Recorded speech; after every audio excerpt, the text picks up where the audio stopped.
So as we wrap up this whole talk on de-escalation strategies, I also wanted to provide you with the communication model that was provided to me as I took this for the this course for the first time for my own professional development as a teacher. And it's a four-step model, and to me it's very sequential, and it was very easy for me to remember this order because to me it's very cyclical, I guess you could say.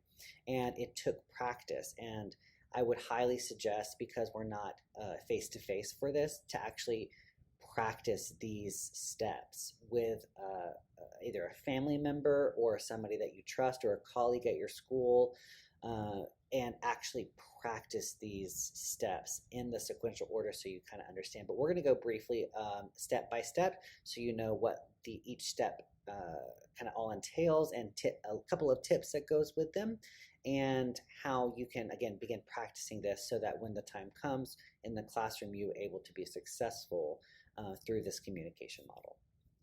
So the first step in the communication model is observe and reflect. And basically the purpose of this step is just letting the student know that they have your full attention in a non-judgmental way.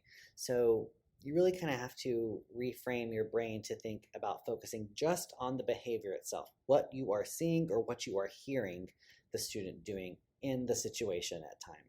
So those are two important tips: focusing on the behavior that the student is exhibiting in that moment, and then also paying attention to the body language that could maybe give you some nonverbal cues of what's going on. For instance, you might have a student at their desk with their hand, like this, and they're tapping their desk with a pencil. This kind of nonverbal body language to me would make me think that maybe the student is concerned about something, maybe they're frustrated, or maybe they're worried, they're anxious, there's something going on, and you're picking up on that because you are saying what you see and you're also saying what you hear. So take that into consideration for step one. You're not identifying an emotion because that's step two. You're just labeling or you're observing what the student is doing in the classroom. Okay? And so for step two, that's where we want to identify the emotion. So basically we're going to connect a feeling or an emotion to the behavior that you just observed in the first step. And that's going to establish basically, a level of understanding that you can continue to communicate with a student further. So you're going to state, and then you're going to confirm the emotion, because you may be seeing things that the student, or observing those nonverbal cues, whether that is through tone or through body language, but you might actually not get the emotion correct. So you may say, let's go back to our example, the student with their hand on their head, and they're tapping their pencil on their desk. It seems like you are frustrated. And the student might respond and say, I'm not frustrated, I'm angry. And then So you kind of keeping that communication focused on identifying the emotion that the student is feeling. Because remember, feelings drive behavior. So if the student is feeling frustrated, that might be why they're tapping their pencil on the desk, and it might be frustrating the students around them as well, right? And disrupting the classroom environment. So you have connected an emotion to the behavior that the student is exhibiting. And you might get that. You might be wrong about their emotion. They might not be frustrated. They may be really worried about something. Maybe they have an upcoming test in class, or there may be a performance of some kind in music, or, the possibilities are endless.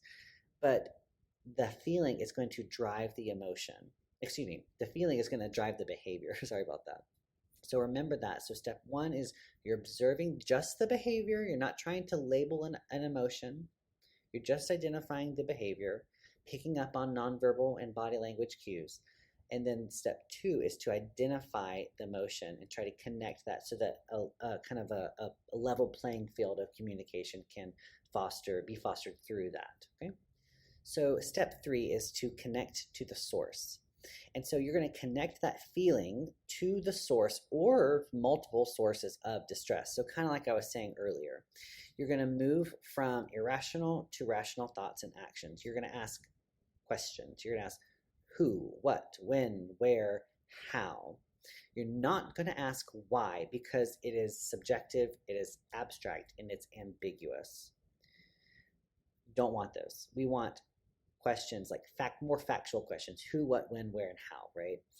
And then you're going to use those active listening things that we talked about earlier in this webinar.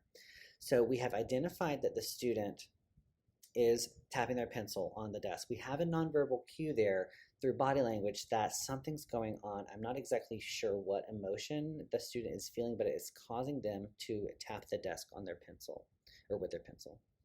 So then step 3, you're trying to kind of connect the puzzle pieces together. So through that step 2, that the conversation with the student, they are frustrated, or excuse me, let's say they are worried about an upcoming test.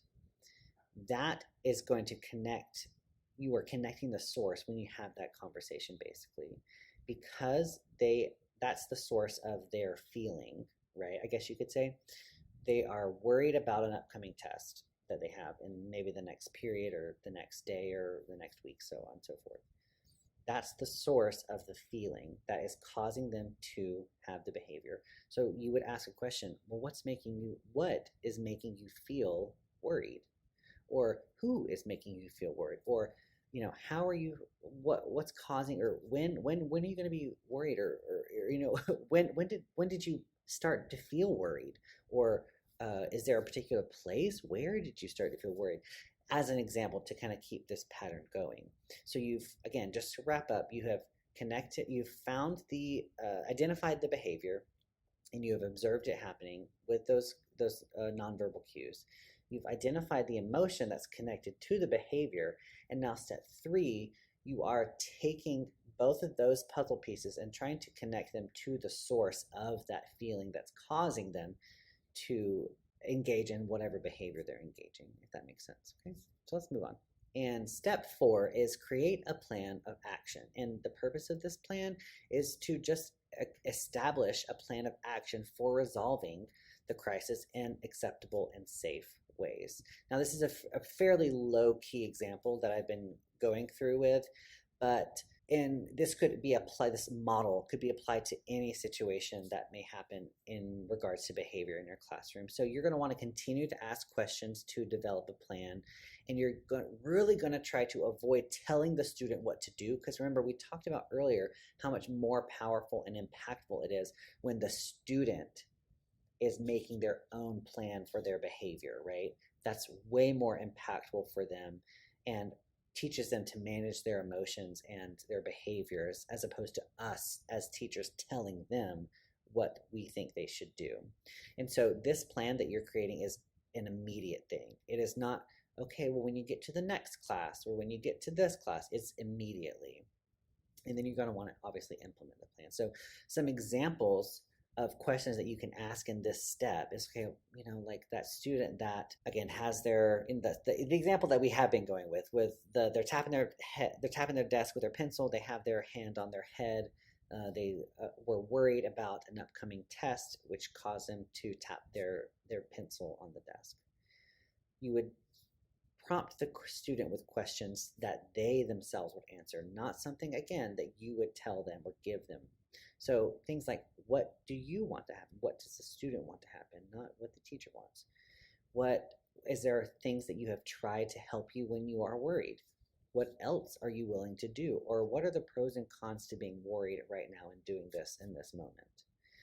And so this really kind of wraps up this cyclical process of this communication model, because it puts all of the choice or the responsibility on the student to fix their behavior and their feelings, and feel those feelings, but do it in a way that is safe and acceptable in a classroom environment, right?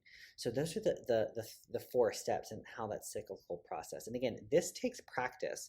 When I did this session, it was a face-to-face thing, so we actually did practice examples with the other people in the session. So it was a really great way to kind of dive into that. So I really do suggest, as I said before, to take time to practice either with family members or colleagues, or maybe a close friend that you feel comfortable doing something like this with, because practice, it makes permanent, and the more you do it, the better you're going to be at it. in the moment when it's actually needed in your classroom, right? That's the key part here. So next I have just a couple of just next steps, things to consider after all of you've de-escalated a situation, and what do you do next after that? So I have one quick slide about that, and then we'll wrap up this webinar.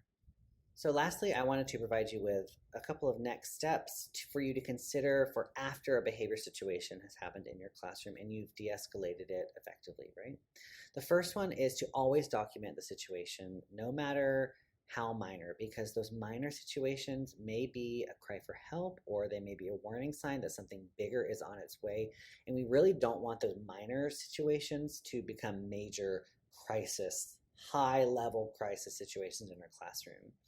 So I know as music teachers, we see a lot of students, and documenting those situations it might be really tedious, but I would highly suggest finding a documentation way that works for you and your administration in for those situations, that will ultimately benefit the students if that needed. Because really, those documentation, because especially if it's recurring events that are happening, it's most likely not just happening in your classroom. It might be happening in other classrooms, and that student needs help in other ways. So that documentation that you're keeping actually becomes data for behavior intervention specialists that come in that may need that from multiple perspectives and multiple situations that happen to create a plan for support for that student, right?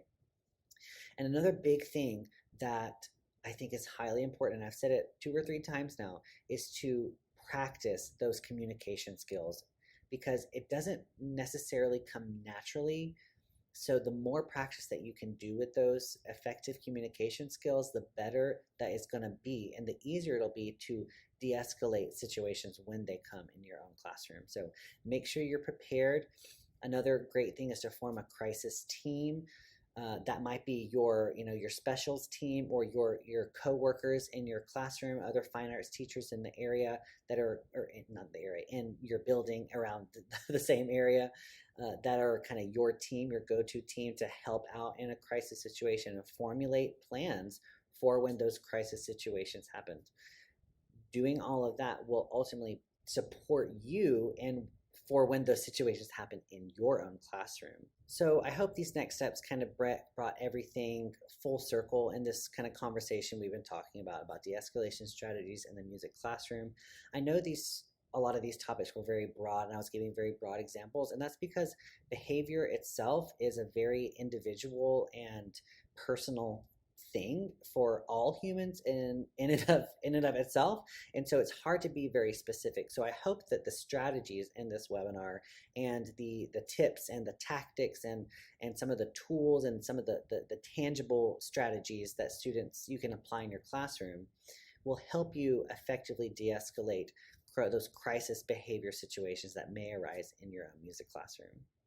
Thank you so much for watching this webinar on de-escalation strategies for the music educator. My hopes are that you were able to de-escalate your own stress about effectively managing potential behavior situations in your own music classroom. If you learned something new, take some time to reflect on it and begin to use the information discussed in this webinar to inform your own teaching practice and support your efforts to become the best music teacher you can be in order to reach and teach all students in your own music classrooms, even in moments of crisis. Here's my contact information if you would like to discuss this further or have any questions. I'd love to chat. I would ask that if you have a moment to please fill out our brief feedback survey using a QR code reader or type the URL in your browser. One of our goals at the Georgia Department of Education Fine Arts team is to provide relevant and informative, content-specific professional development for fine arts teachers across the state. So any feedback you could provide us with would be greatly appreciated and highly beneficial so that we can provide you with the best professional development possible. Additionally, if you need a certificate of completion for documenting professional development hours, there is an accompanying quiz that you can take to receive a certificate of completion. In order to receive your certificate, you must pass this test with a score of 80% or higher. The certificate will be emailed to you shortly after submitting a passing score. Thanks again for watching. I really appreciate it, and I hope you have a great day.